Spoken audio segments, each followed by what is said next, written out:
Hi everyone, thank you for joining us for this Education Week Teaching Towards Tomorrow video interview. My name is Jenny McGarrett, the author of the blog, and I'm so delighted and honored to be joined here today by an amazing educator and good friend, James Sanders, who has many titles and many accolades, but thank you so much, James, for joining us. Thank you for having me.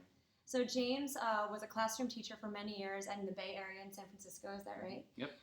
And then went on to be a White House Innovation Fellow and helped President Obama draft a lot of the great things that he's done in education for our country. And most recently, is it the Director of Innovation? The Chief Innovation Officer. Chief Innovation Officer for the EdTech team. And as Chief Innovation Officer, James has helped bring us many things, such as the Future Ready School Summits. Correct? Future Ready Schools, yeah. Future Ready Schools. And also, most recently, there's a great new idea that I'm very excited about talking to you today, which is why I invited James to be here with us today, which is Breakout EDU. So, James, can you first tell us what is Breakout EDU?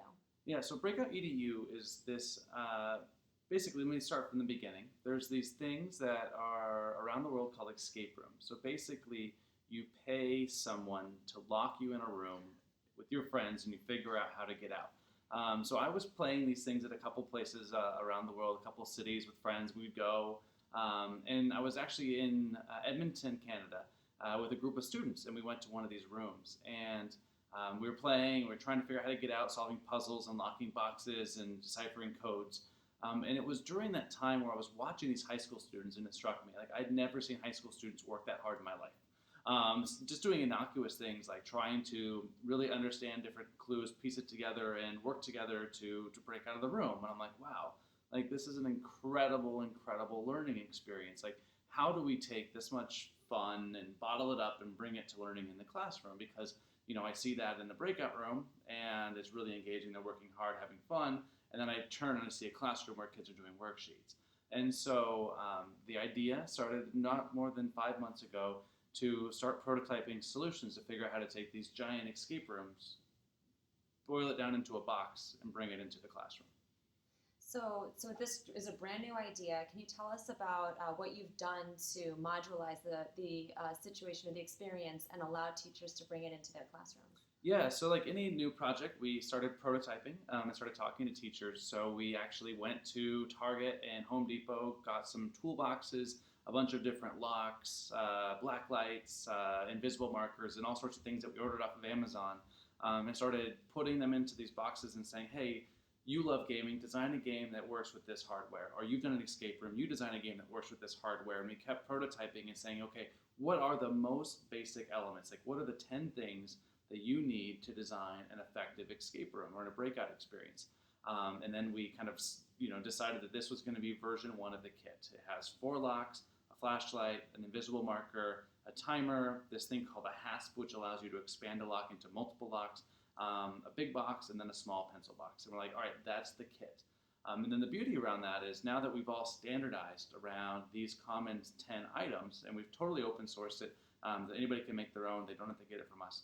And then I said, okay, you design games that are compatible for this. And so I might design a killer history game, so I used to teach middle school history, but you might design an awesome math game because you used to teach math. But then we can share these games online and people can download and play each other's games because they have the same kit. So can you give us kind of a walkthrough of what some of those salient features might be of a game? So we're in an amazing room right now. So if you were to turn this room that we're sitting in, because you can turn any room into a breakout room, right? Yeah. So what might you see with the items that we have in this room with your kit? Yeah, so the box is the exact dimensions of it. If it fits, it ships box that you can get at the U.S. Postal Service. So you pull it out, and you would go to a room like this. You'd open it up, and you'd read the instructions, and you would hide the few items where they go. And the cool thing about these games is they actually also leverage the internet. So the first clue, they might be, opening up this small pencil box, and inside they discover this QR code. And like, what? And then they scan the QR code, and it goes to this website. And then on the website, they see these different messages from some, famous person or some mathematician. And then they go there, and then all of a sudden, it takes them to this site that it says, okay, looks underneath the chairs. And underneath the chair, they find this black light. And they're like, wait a second, turn off the lights. And you turn off the lights, and the students start going around the room looking at the black lights. Like, oh my gosh, there's like messages hidden on the walls here. And then it just kind of unfolds from there. So the coolest thing, what I love, is that these students will be going into a classroom, these teachers going into a classroom that they've seen literally hundreds of times. Mm-hmm. but it's now also a game. And so it kind of like, whoa, like changes their perspective a little bit when it comes to learning. And I think what's best is that all the games, regardless of content area, teach teamwork, critical thinking, really not just, preach, but shows you that you can keep trying and trying and trying until you fail. We talk about like gamifying education, and too often that is, giving a kid a point because they sat in their seat for 5 minutes silently.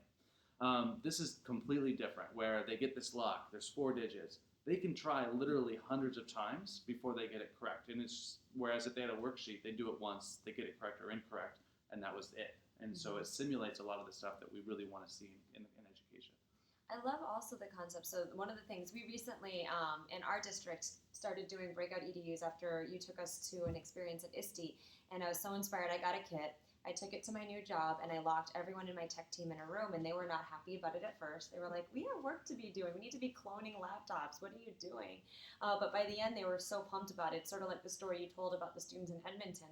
The entire day afterwards, all they could talk about is like what they did right, if they had interpreted a clue differently, they want to try it again so they could get a faster time or break out if they hadn't.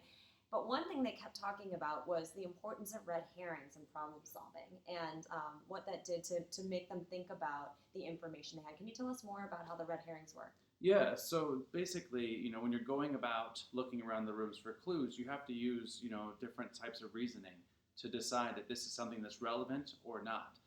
So for example, if you're going around and you find this box, the students or whomever is playing have to decide, is this something that's part of the room or part of the game? And if it is part of the game, is it relevant now or is it relevant later? Are they deliberately just trying to throw us off? And if so, how can we figure that out? And so just instantly with one foreign object, you throw the people through this loop where they have to think through all of these different elements and variables that come into the equation that never enter into like a static in the box classroom where here's your lesson. And the other big thing about these breakout games that are super important are the hints. So basically when you're playing, you're trying to figure out how to open the box or break out of the room, but the teacher or the facilitator sits back and watches and tries their best not to like give any subtle hints with their eyes. And that's but so hard, right? It's really freaking hard because you're like, it's right there, look, underneath the table or whatever. So because of that, we've given the players 2 hint cards. And the hint cards come into play anytime they get to that frustration point where they are about to give up, they just have no more will to try. They say, okay, facilitator, here's my hint card. And then you, as a facilitator, can decide what the hint is, kind of lead them a little bit of breadcrumbs that will get them to the next clue. And what's nice about that is it forces the teacher to sit back a little bit. Because in the classroom, it's like, wait time, 7 seconds, 1,000, 2,000, 3,000, 7, okay. And then you help them. Whereas here, it's like, no. Once that learner gets frustrated, then they will ask for help. Don't intervene until they reach that frustration point, and then they know they need some help. And we even added a mod in when we did with the tech team because at first I knew they were all going to just tab out and use up their hints. So we said for every hint you ask, it takes a minute off of your time. Yeah. And so they were really like, we don't want to lose the time. We don't know how much we need. And that was really fun to see them discuss as a team about like, are we going to tap out or should we persevere because we don't want to use up our hint or our time. So, James, for those people out there who are watching this and reading this post and thinking, gosh, this is really exciting, I want to learn more, or I need one of these ship it, if it fits, ship it boxes, how do they get a breakout box? How do they learn more? Yeah, so breakoutedu.com is the website, and we're doing this project in the open. What I mean by that is if you go on there, you can purchase the kit from us. It's $100. But we are really not making any money from it because as a result, we've also published exactly what comes in a kit. So you can go and it says, okay, here are the 10 things you need to buy off of Amazon or Target to put your own kit together. We spend time crafting these handmade wooden boxes and do this like wood burner to transfer this toner to it so it looks really pretty and we love it. So a lot of people opt for the box, but really we want to encourage everybody to share and publish their own games and really try to keep this open. So one of the things that we're liking is we have a Facebook group that's just getting started and a Google community where people are starting to say, hey, here's a game trailer for something that I designed. And what I like is now everybody is starting to develop games that they can publish to the website. So if you have like a super geeky student, they should start designing games. The teacher then could say, oh guys, okay, at the end of this unit on the Roman Empire, your culminating project or your assessment is to design a game using the information as part of the Roman Empire. So, we as a Breakout company can design, hundreds of games, but that's not going to fit all the niches of what educators can do. And my favorite part about this project is the idea that once you've played one, your brain starts to go wild about all the other applications. You're like, what if there was like a science kit set up where the students had to neutralize the liquid before it, destroyed the city? Or what if there was like a MakerBot one where the students had to print out the different elements to put it together? Or what if it was worked with Scratch and they had to like write a code to be able to solve it, and it just gets you going. But most importantly, this is a space where we encourage you to create. So breakoutedu.com/create is a space where we have templates and information helping you design your own games. So if you're just getting started, breakoutedu.com, fill out the form to be a beta tester and get started. I can't wait. I'm so excited. We're locking our principals. Actually, James is locking all of our network principals in a room in 2 weeks. Our district cabinet is getting locked in on Monday, and then I can't wait to see what amazing things happen from there, our kids building. So we'll be sharing in the community. I can't wait to see what all of you create and experience as part of your breakout. Thank you, James, for joining today. And go out there, be brave, and lock your friends in rooms. Thank you. Thanks. Thank you.